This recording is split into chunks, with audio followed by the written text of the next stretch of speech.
সুধীমণ্ডলী, এখন একটি বাচ্চাকে মুসলমানি করা হলো। দেখেন, এই মুসলমানি করা শেষ। এখন এখন এই বাচ্চার কাছে কথা শোনেন। তোমার নাম কি? তা জোরে কও। কেমন? এটা ভিডিও হচ্ছে। কেমন? রাকিবউদ্দিন। হ্যাঁ, কত বয়স? 9। তুমি কি মুসলমানি করাইলে নাই? হ্যাঁ, কেমন হয়েছে বলো দেখি, তোমার কাছে কেমন লাগছে? ভালো লাগছে। হ্যাঁ, ভালো লাগছে। হ্যাঁ, তোমাকে ঘুম ছাড়াই করলাম। কেমন? শুধু ওই জায়গায় বেশত করে করলাম। দেখছো চমৎকার হয়েছে না? হ্যাঁ হ্যাঁ। তো এখন কথা হলো যে তুমি কোন ক্লাসে পড়ো? ক্লাস 3।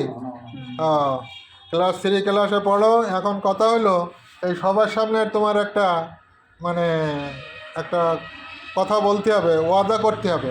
বুঝছো? কি ওয়াদা জানো? জানো না? না, সেটা হলো বিয়ার সময় দাওয়াত দিতে হবে। পারবা কিনা? রাজি? হ্যাঁ, ঠিক তো? বিয়ার সময় রাজি তো দাওয়াত দিতে? দাওয়াত দিবে তো? হ্যাঁ, আচ্ছা, ঠিক আছে। হ্যাঁ, আপনার কিতা লাগে? বাতিজা। কেমন হয়েছে বলেন দেখি আপনার মতে? সুন্দর হয়েছে না? হ্যাঁ।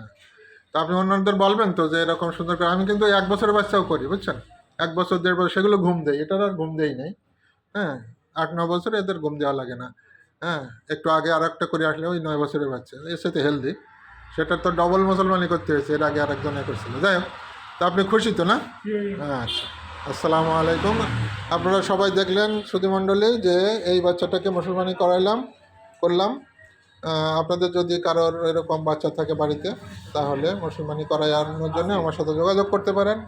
খুব সুন্দরভাবে করেছে আলহামদুলিল্লাহ, এবং সব কিছুই খাবে, খাওয়া দাওয়া কোনো নিষেধ নেই।